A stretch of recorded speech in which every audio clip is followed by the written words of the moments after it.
Welcome to FIXtastic Solutions, the #1 channel to your solution. Hi guys, and welcome to my channel. In today's video I will show you where to locate the LTE SIM card slot for your Service Pro. Turn your Microsoft Service Pro on the other side, on the back. Lift up the back stand cover. You can now see the SIM card slot.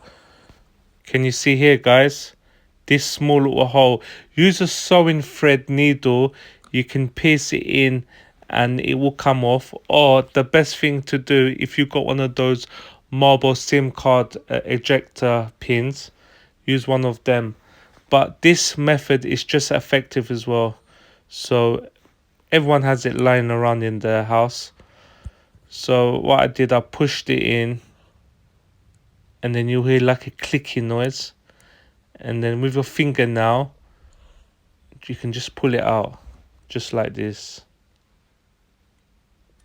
So you can put your SIM card in there, and you can have your internet.